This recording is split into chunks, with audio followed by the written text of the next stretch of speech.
राज्य का सप्तांग सिद्धांत।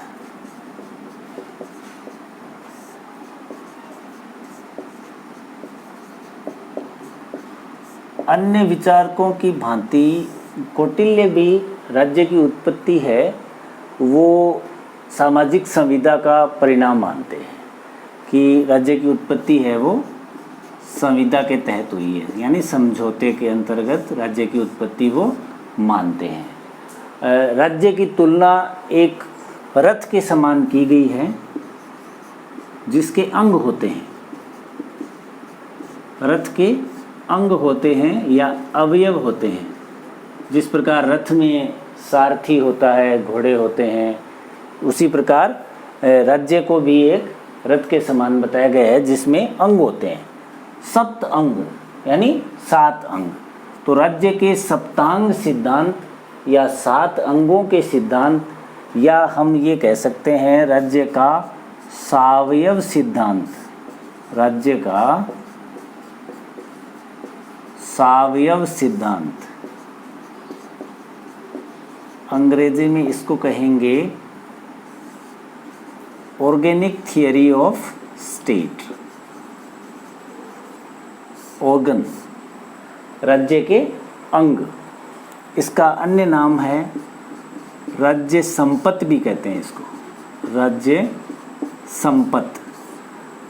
राज्य का सप्तांग सिद्धांत, राज्य संपत्ति और ऑर्गेनिक थियरी ऑफ स्टेट और राज्य का सावयव सिद्धांत, ये सब इसके नाम हैं। तो ये इसके 7 अंग कौन कौन से हैं, राज्य किन 7 अंगों से मिलकर बना होता है, ये कौटिल्य के अर्थशास्त्र में जो वर्णन किया गया है उसके आधार पे हम ये देखते हैं राज्य की 7 अंग या राज्य की 7 प्रकृतियाँ, राज्य संपत्ति। तो राज्य का सप्तांग सिद्धांत, इसमें जो 7 अंग बताए हैं वो इस प्रकार है। स्वामी या राजा,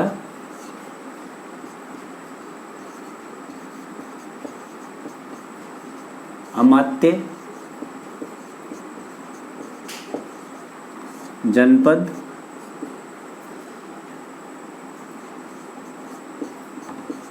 दुर्ग, कोस, दंड या सेना,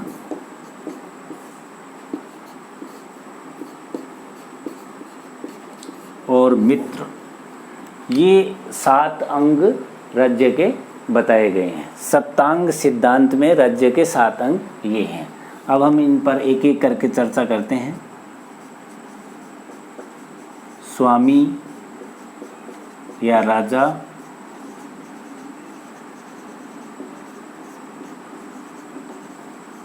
द किंग। राजा को कौटिल्य के अर्थशास्त्र में संप्रभु माना गया है और समस्त शक्तियां उसी में केंद्रित मानी गई है। समस्त शक्तियां कहने का अर्थ है लेजिस्लेटिव, एग्जीक्यूटिव और जुडिशरी पावर्स होती है। वो तीनों प्रकार की जो शक्तियां हैं जो आधुनिक राज्यों में हम देखते हैं कि वो अलग अलग अंग होते हैं सरकार के, लेकिन कौटिल्य के राज्य में राजा में ही निहित मानी गई है। समस्त शक्तियां राजा में निहित हैं। यूं अगर सीधा अर्थ लगाएं तो ऐसे लगता है कि ये राजा निरंकुश राजा है, लेकिन ऐसा बिल्कुल भी नहीं है। राजा के लिए कर्तव्य निर्धारित किए गए हैं, राजा के लिए नैतिक नियम निर्धारित किए गए हैं और राजा का आचरण है वो उच्च कोटि का होना चाहिए। फिर दूसरी बात कि राजा भी मंत्रणा करके ही कोई निर्णय लेने का प्रावधान उसमें है, और मंत्रणा किससे करेंगे? अपने मंत्रियों से, और मंत्रियों के लिए उन्होंने अमात्य का प्रावधान किया है। अब हम दूसरा देखते हैं, अमात्य स्वामी या राजा। उसके बाद दूसरा अंग आता है अमात्य।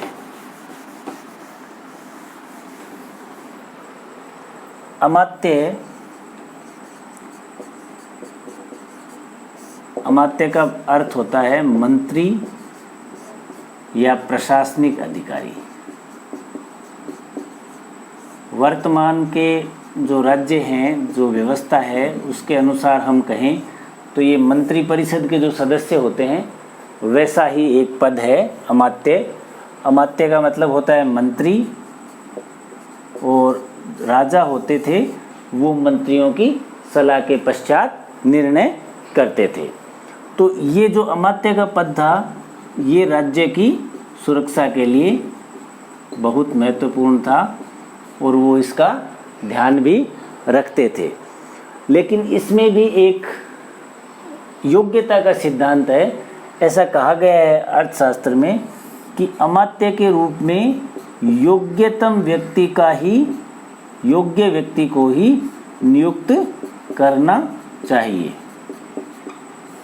योग्य व्यक्ति को ही नियुक्त किया जाए। तो ये अमात्य दूसरा अंग हो गया राज्य, राजा, अमात्य, 2 अंग हो गए। तीसरा अंग है जनपद।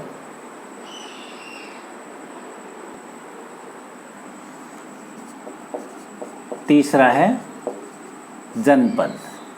जनपद का अर्थ जनता तथा भूमि दोनों से लिया जाता है। जनता और भूमि दोनों को संयुक्त रूप में जनपद कहते हैं।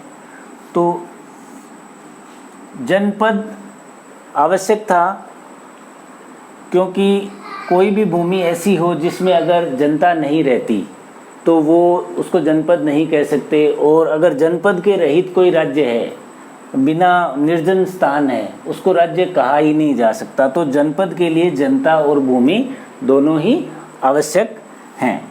और इस जनपद पर हमें अर्थशास्त्र में केंद्रीकरण तथा विकेंद्रीकरण दोनों देखने को मिलते हैं। मूल रूप में कौटिल्य का राज्य एक मजबूत राज्य माना गया है, तो वहाँ पर केंद्रीकरण ज़्यादा होगा, केंद्रीकरण है। लेकिन परिस्थिति के अनुसार वहाँ पर विकेंद्रीकरण भी देखने को मिलता है। तो केंद्रीकरण और विकेंद्रीकरण का प्रयोग बिल्कुल आवश्यकता के अनुसार, परिस्थिति के अनुसार वहाँ हमें दोनों देखने को मिलता है। तो इस जो तीसरा अंग है जनपद, इसमें केंद्रीकरण और विकेंद्रीकरण दोनों देखने को मिलते हैं। और जो स्थानीय जो प्रशासन है विकेंद्रीकरण के तहत, उसमें हम नगर और गांव, जो नगरीय संस्थाएं हैं उनको पुर कहा जाता था, और पुर के लिए स्थानिक नाम के एक प्रशासनिक अधिकारी का वर्णन मिलता है, और गांव के लिए एक अधिकारी जिसका पद गोप होता था। गांव का जो प्रशासन देखता था वो गोप, और नगरीय संस्थाएं या पुर जिनको कहा जाता है उनका जो प्रशासन देखता था उसको स्थानिक कहा जाता है। तो कौटिल्य के जनपद में केंद्रीकरण विकेंद्रीकरण दोनों सिद्धांत मिलते हैं, और दोनों ही परिस्थिति के अनुसार प्रयोग उनका हुआ है। और ये स्थानीय संस्थाओं का भी उल्लेख इसमें है, जिसमें स्थानिक और गोप के माध्यम से प्रशासन किया जाता था। अब चौथा अंग देखते हैं हम, दुर्ग या किला।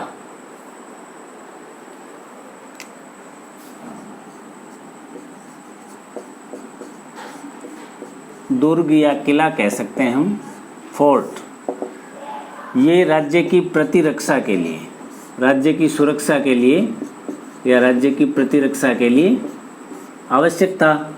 दुर्ग मजबूत होना चाहिए। कौटिल्य के अर्थशास्त्र में 4 प्रकार के दुर्गों का वर्णन मिलता है।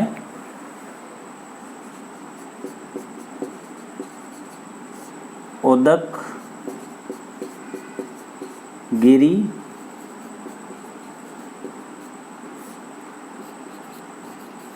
धान और जल दुर्ग, वन दुर्ग।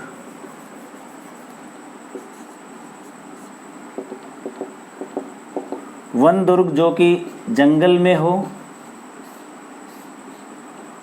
धानवन जो रेगिस्तान चारों तरफ रेत ही रेत हो, गिरी जो पर्वत के ऊपर हो अवस्थित, और ओदक नदी के बीच टापू पर अगर कोई दुर्ग हो। इस प्रकार के 4 दुर्गों का वर्णन मिला है। यानी इंटरनल सिक्योरिटी, वर्तमान जो आधुनिक मॉडर्न स्टेट है उनकी जो इंटरनल सिक्योरिटी का कॉन्सेप्ट है वो राज्य के सप्तांग सिद्धांत में ये दुर्ग के माध्यम से अर्थशास्त्र में इसका वर्णन किया गया है। अब जो 5वां अंग है वो है कोश। कोश का अर्थ होता है धन, रुपया पैसा। तो हम इसका विस्तृत और विशद विवेचन अर्थशास्त्र में किया गया है कि कोष या धन से सेना और दुर्ग, सेना या दंड, सेना और दुर्ग दोनों की रक्षा करता है तो वो क्या चीज़ है? वो धन है, वो कोष है। तो कोष को कौटिल्य ने बहुत ज़्यादा महत्व दिया है। ये इसकी और इसकी दोनों की रक्षा करता है। दुर्ग, सेना और दुर्ग दोनों की रक्षा किससे होती है? कोष से। राजकोष के बारे में अर्थशास्त्र में लिखा गया है कि कर, उपयुक्त कर समय समय पर एकत्र किया जाना चाहिए, लेकिन किसी से भी अमानवीय तरीके से ज़बरदस्ती कर संग्रहण नहीं करना चाहिए, क्योंकि अगर ज़बरदस्ती किया गया और जनता में विद्रोह हो गया तो इससे राजा के अस्तित्व को संकट हो सकता है।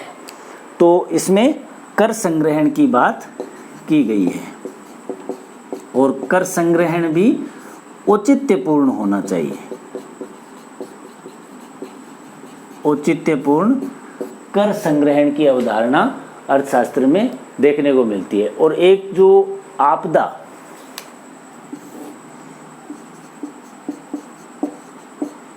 कोई भी आपदा या विपत्ति आती है उस समय कोष को राज्य के लिए सबसे बड़ा सहायक माना गया है। हम इसका तो महत्व अभी हम देख सकते हैं कि किसी भी वैश्विक स्तर पर कोई मंदी आती है या कोई भी आपदा विपत्ति आती है तो जिस राज्य के पास कोष संचित होगा, राजकोष में बहुत सारा धन होगा, उन राज्यों की अर्थव्यवस्था बची रहेगी, बाकी सब पर बहुत बुरा प्रभाव पड़ेगा। तो आपदा के समय, विपत्ति के समय या निवेश के लिए कोष को अर्थशास्त्र में बहुत अधिक महत्व दिया गया है। इन्वेस्टमेंट और डिजास्टर के समय कोष है वो सेना की, दुर्ग की, सबकी रक्षा करता है, और सेना, दुर्ग इन सब की रक्षा होती है तो राज्य की रक्षा अपने आप हो जाती है। तो ये कोष का महत्व है। अगला जो अंग है वो है दंड या सेना।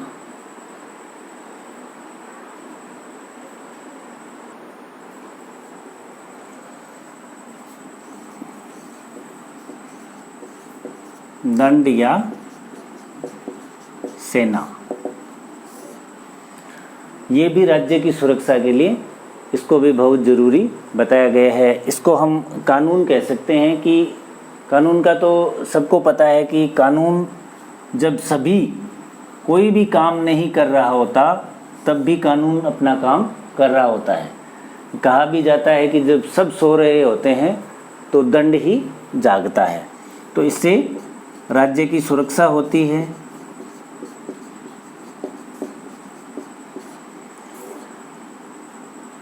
छह प्रकार की सेनाओं का उल्लेख अर्थशास्त्र में किया गया है और 4 अन्य सेनाओं का वर्णन भी मिलता है। 6 प्रकार की सेनाओं का वर्णन अर्थशास्त्र में किया गया है। 4 अन्य प्रकार की सेनाएं भी है। इनमें सर्वश्रेष्ठ सेना हस्ती सेना को माना गया है। सर्वश्रेष्ठ सेना का रूप, हस्ती सेना। तो राज्य के सप्तांग सिद्धांत के तहत दंड या सेना भी एक महत्वपूर्ण अंग है। दंड राजनीति को दंड नीति भी कहा जाता है। और ये जो अंतिम अंग है सप्तांग सिद्धांत के तहत, वो है मित्र, दोस्त, फ्रेंड, मित्र। राज्य के 7 अंगों में स्वामी, अमात्य, जनपद, दुर्ग, कोष, सेना और मित्र।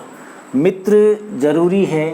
क्यों जरूरी है? शत्रु को कमजोर करने के लिए।